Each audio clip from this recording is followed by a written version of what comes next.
Hello guys, I'm KDVinit. I'm currently in fourth year CSA department at IIT Madras. I will be covering the solutions to problem A to E in Codeforces Round 800. We'll try to give a quick editorial to all the problems. So let's start with problem A. So in problem A, we have mentioned that the score of a binary string is the absolute difference between the number of zeros and ones. And the creepiness is the maximum score of all prefix of the string. Maximum score of the all prefix of the substring of the string. We have to we are given two integers a and b. We have to print a string with a zeros and b ones with the minimum possible creepiness. So I guess you can try it out with a few examples, and like you can clearly see that we want to minimize the prefix score. So since you want to minimize the prefix score, um, suppose you want to make a string with three zeros and five ones, it's always optimal to print alternate zeros and ones until you can. And once you're exhausted with zeros or ones, you can print the remaining things. So I guess this idea should be clear. I'll just go to the code. So how I'll code this particular problem is we'll take in the input A and B.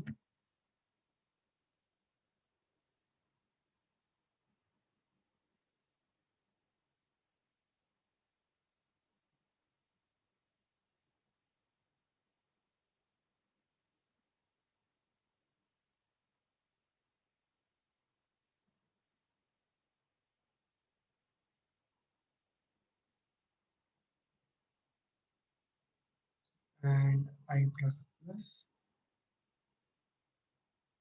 Yeah. And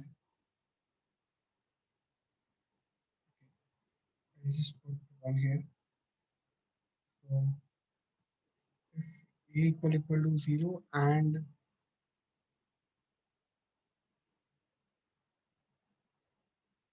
we break. So we have to put alternate ones and zeros.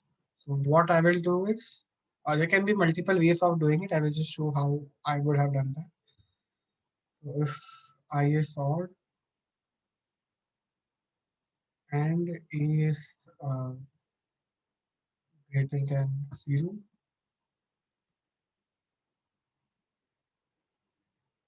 a is the number of zeros, I believe.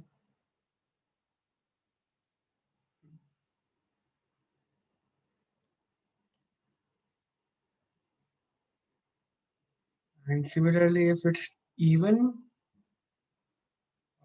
and b is greater than 0, you output 1 and b minus minus. Again, I guess there can be multiple ways of doing this problem, like coding this up. Mine may not be the easiest.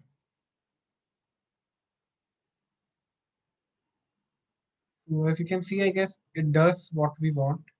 So we want five zeros and two ones, so it prints alternate till it can, and then everything. For 4 and 5, again the same, and for 3 and 7, again the same. You can try it out with a few examples why this works, but this is how like, the solution would be.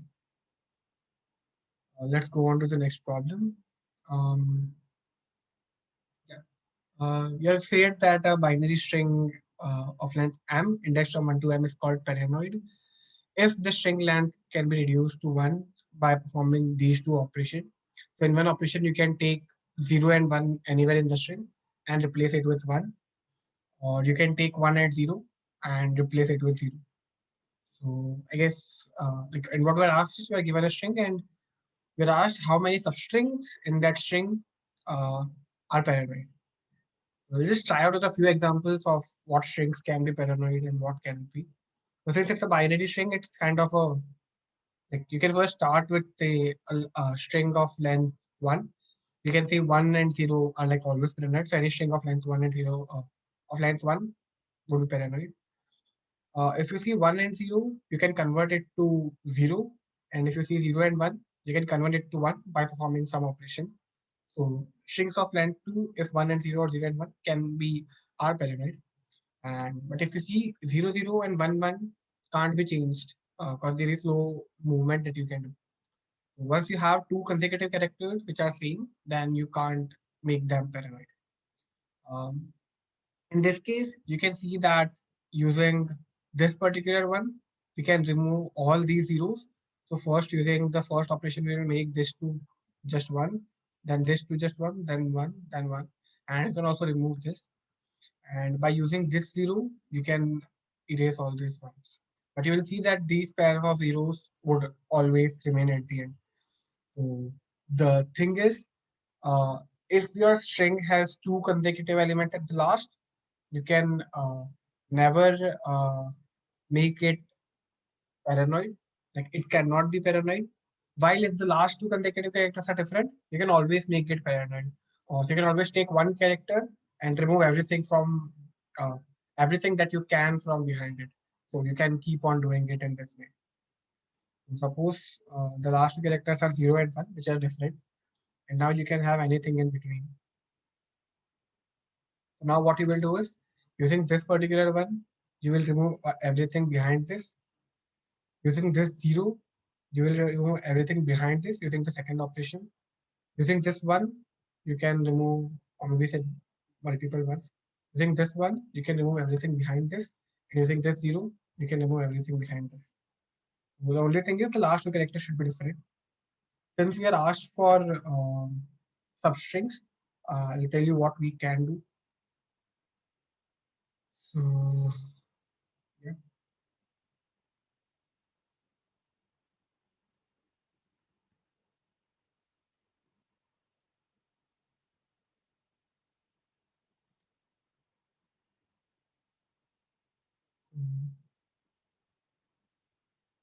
Yeah. So we know that any string of length 1 will always be paranoid because it's just one character. So you can always add 1 for each of the element that you can take individually. Then if I is greater than 0 and the last character, which is I. So basically what we will see is all the substrings ending at I. So we want to count how many substrings ending at I are paranoid. And for that thing, you can see if the ith character and I minus 1 character are same, then no substring ending at I would be paranoid. But if they are different, then all the substring ending at I would be paranoid. The simple answer for this would be is if S of I is if I is greater than 0 and S of I is not equal to S of I minus 1, um, you can add to answer I. Or suppose if the character is 2, 0, 1, 2, and the last two characters are different, you can add two more substring to your answer from 1 to 2 and from 0 to 2. Similarly, if say, I'll just show here, suppose you have some string and these two characters are different, then this substring, this substring, this substring, so on up till this, all these substrings which end at this particular index would be paranoid. So you can add that to the answer and you can print it. I'll just see if it gives the correct answer for these cases.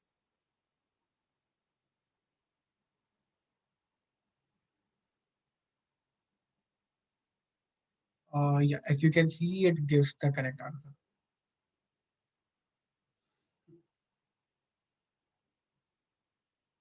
We'll just move on to the next problem.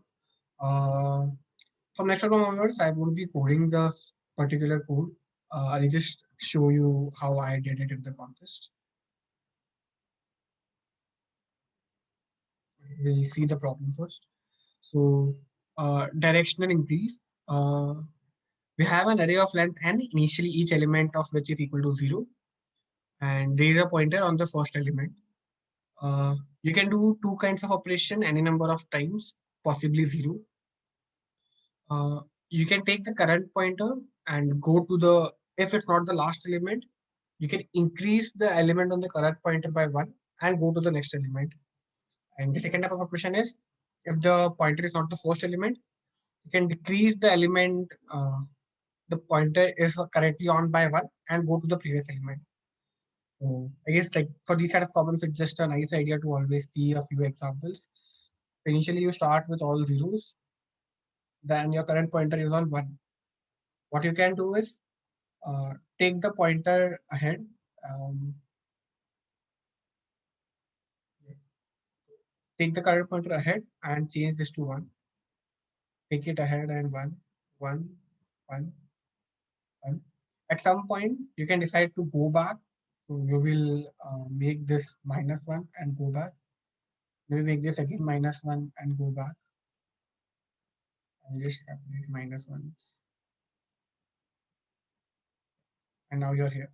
I guess this one will be 0. You go back, you make it -1, you make it 0 and go back. At some point, you can again decide to go a bit ahead. I guess I did mess up something.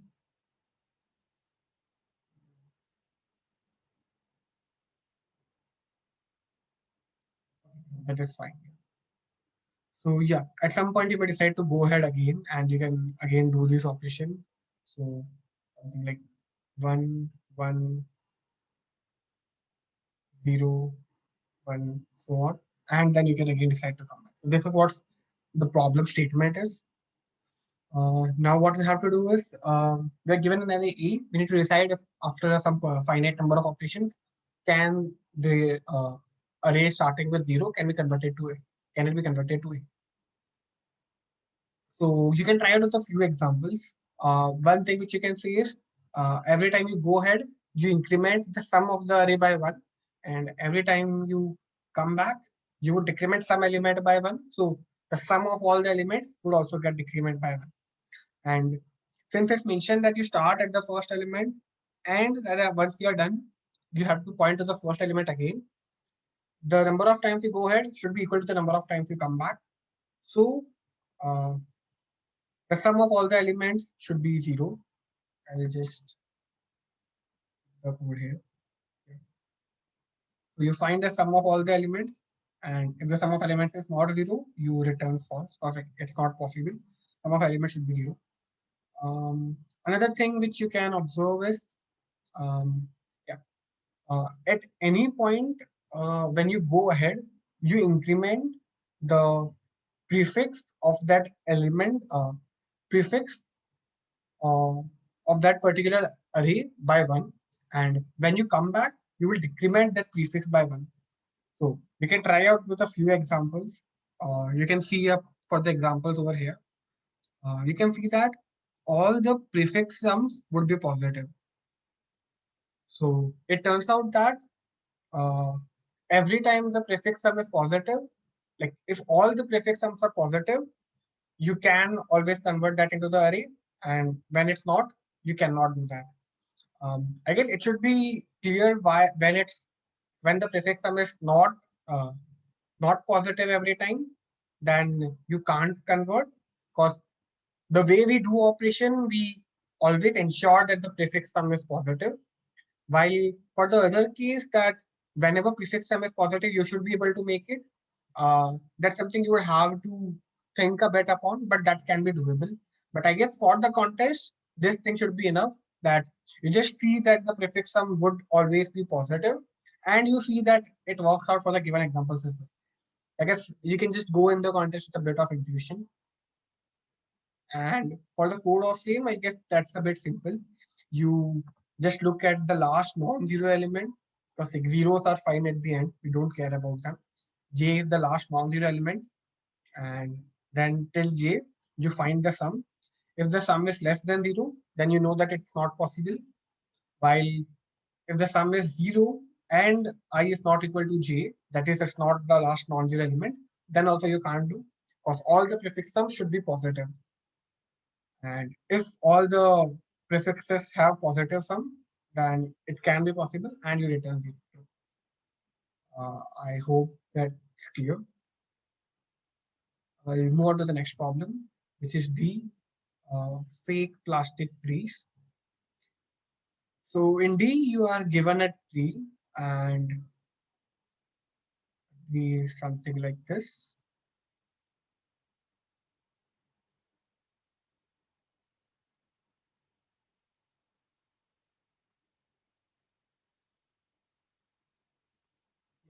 you are given a tree and each vertex has some value which initially starts with 0, and you are given a range LV to RV. In one operation, in a single operation, you can select any path of the tree. You can select any path of the tree and add a uh, non-decreasing values to all of them. I guess for both, like you can just read up the problem statement. You can select a path from the root which is 1 to any element, and in that path you can add non-decreasing weights. So you can add some weight to the first element, could be 0. Then to the next element, you should either add same amount of weight or greater than that, and so on uh, till the last element that you have selected. And yeah, after all the operations, you want to ensure that L, like all the values are between L and R, and your goal is to achieve this in the minimum number of operations. So one thing which was a bit helpful to me when I was doing the problem is, the way I thought about the problem is, how can you ensure that it can always be done? So one thing that you can do is every time select the path from 1 to some particular element, say it's this element, you add 0 to all element except the last one, and you just add L to the last element. So in that way, you ensure that you didn't change the weight of any element, and you should ensure that the weight of this particular element is between this range. So this way you can add weights to all the elements, and this would take up n minus 1 operation. In n minus 1 operation, you can assign weights to all the elements in a way that they are non-decreasing, like to all the non-decreasing parts, and ensuring that all the weights of every vertex is between L and R of that particular vertex. Second, L and R is different for different vertex. Yeah. But that's the upper bound you can see. So you can say that the answer should at least like at max be n minus 1. You can always do in n minus 1. So answer should be less than n minus 1. So now what you can do is, one thing you can observe is, for this particular element, I would always have to select this path. There is no shortcut. And similarly for this. So for all the leaves, you must select the path from 1 to that particular leaf once, and there is no shortcut to this because L and R is between like greater than 0. So since all the weights should get positive, and the only way that you can add weights to them is via this path, you must have to select them at least once. So the answer would be at least 4. And now what you can do is you have to assign them some weight L and R. So now this is like the main point of the problem. You know that you would be assigning weights in non-decreasing order. So assigning less weight could be an issue because that puts a limit onto the weight you can assign to the element before it. But if you put if you put more weight to a particular element, given that it satisfies the constraint, you are only better off because you're putting less constraint onto the previous elements. So that's the main thing that we use, which is to greedily apply, greedily put as much weight to the elements as you can. So to something like the last element, we will put up the most weights which you can for it, which is R, R, R. And then for the previous element, we know that they have selected these parts multiple times. So like every time they have selected these parts, we can put, suppose these values are R1, R2, R3, and R4. And these are the upper bounds of these particular elements. Then you know that during selection of this particular element, you could have added R1. During this, you could have added R2. During this, R3, R4. So you know that you could have added a maximum of sum of all of these elements. This is the maximum that you could have added, and you can add any amount less than that as well. Because you can choose 0 for all of them, that would give you 0. So any element between 0 and some, you can apply to that particular element. So if this thing is greater than L, then you're lucky. You don't have to use more operations to satisfy this constraint. While if this is less than some, like if L is greater than some, then you would have to apply the operation at least once, in which case you would again want to make it the highest you can. So if it is the sum is greater than L, you're lucky. You save one operation over there. While if it's not, then you would have to choose one operation. I'll quickly go to the code. So yeah.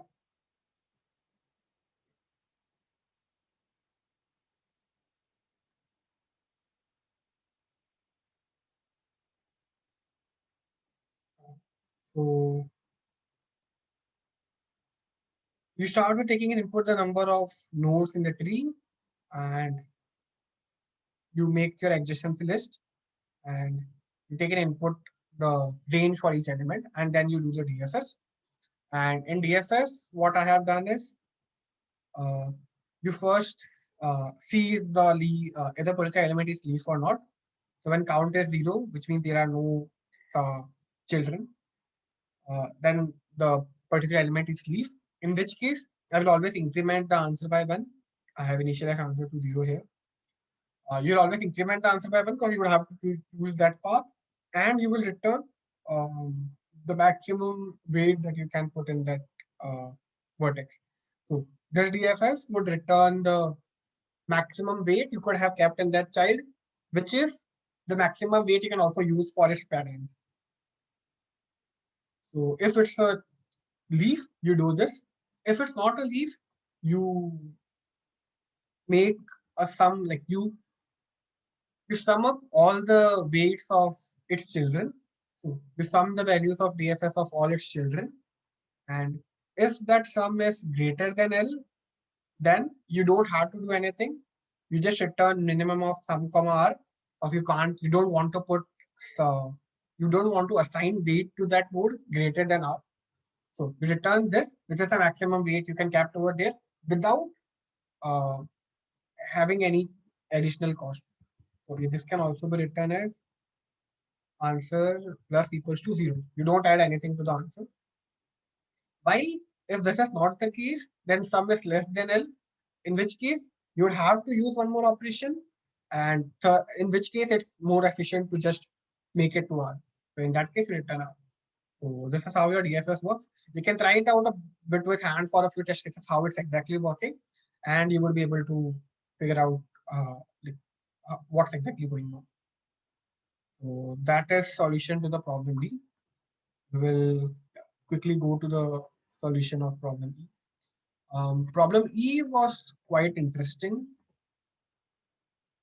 Um, just quickly discuss it. Yeah. So you are given n cities in Italy, indexed from 1 to n, which are connected via m directed routes. Uh, your friend is on city 1 and you want them to reach on city n. And there are few ways that you can ask them to reach to you, which is the city n. You can send them a message that block this road from your map. So they'll block a particular road from their map, or you can tell them ki choose any road that is available to you. So I guess it's again a bit more clear with example. Suppose these are the directed routes that you have.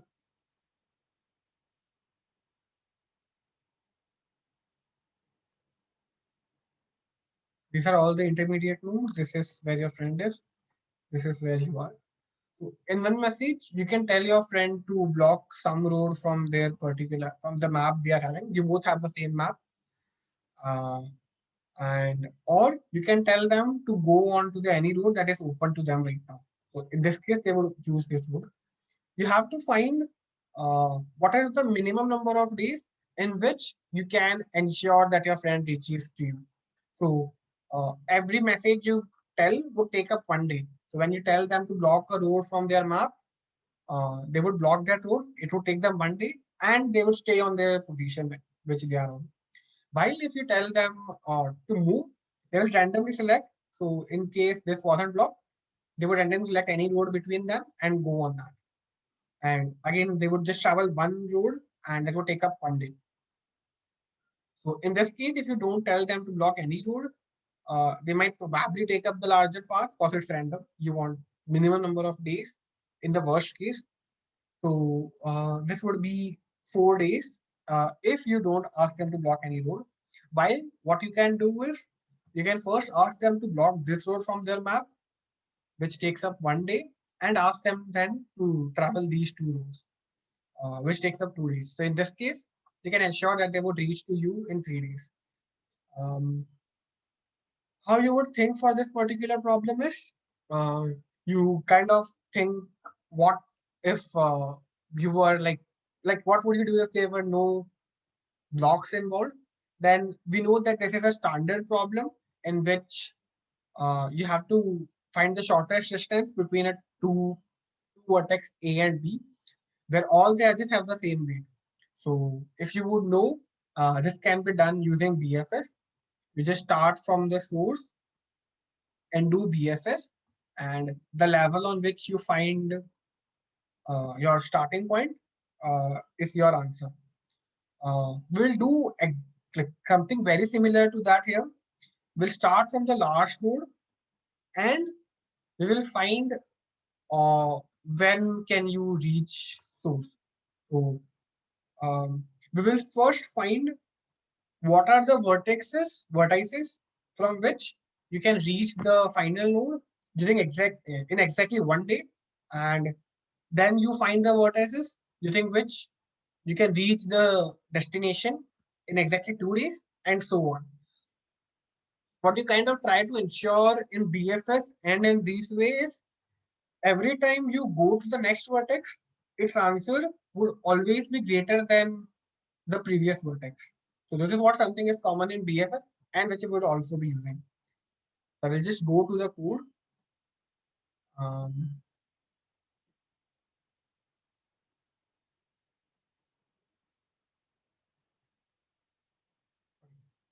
this is the code. Um, yeah.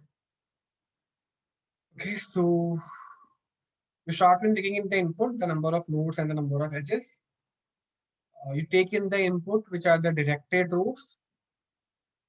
Um, we are also storing uh, the number of nodes from which you can go out from that particular vertex.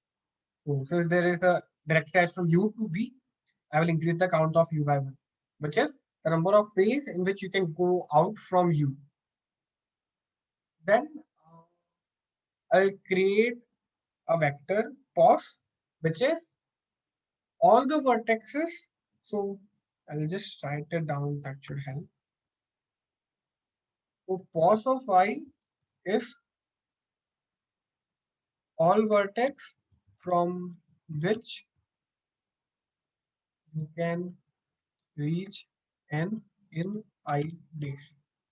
So pos of I should contain all vertex from which you can reach n in I days.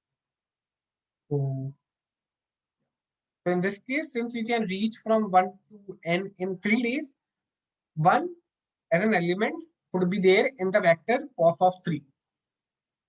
So this is what the vector pos would contain. Initially, we would start with 0. Uh, initially start with n. We know that n can reach n in 0 days. So pos of 0 contains n, and everything else would be empty. Then you go on for all the possible days. One thing which can be shown is that it's always possible to reach from any vertex, like from 1 to n in m days, because they have stated that there is at least one path. So what you can do is just block all the other paths, or like all the other edges, and just have these edges open. And now the your friend would have to go from 1 to n using these paths. So you would take up 1 day for blocking all the edges and 1 day for your friend to cover all these paths. So it can always be done in M. So the answer should never be greater than M. Now what you do is you go in increasing order of days, like from 1 to from 0 to M. Now what you do is for any element in pos of I, you know that it's possible from to reach from this vertex to N in IDs. So if you have already considered it, it would probably have lesser weight, so you don't need to update this. Otherwise, if this vertex was not considered so far, you assign the answer to this as I, that is, you can reach from this vertex to n in I days, and you mark it as visited. That's one thing that you do. And the other thing, just like in BSS, you can say what you do is you would update the answer, like you would update the, like you would see what are the other vertexes which can use this particular vertex to reach the source. What you will do is see other vertex which can use this vertex to reach the source. So we'll see all the vertex Y which have an incoming to this particular vertex X. They're visited again, you don't do anything else. You know that you don't need to block this road. Uh, so uh, count of wires or number of like the number of all the incoming edges. So what you would do is you would not block this particular road, and you will now block all the remaining routes, because they are like all the remaining routes would take you to vertex which are not visited already. So you have done count y minus minus every time a vertex was visited. And so count of y is decrement by 1 because you have visited x and y has a outgoing node to x. So you decrease count of y by 1.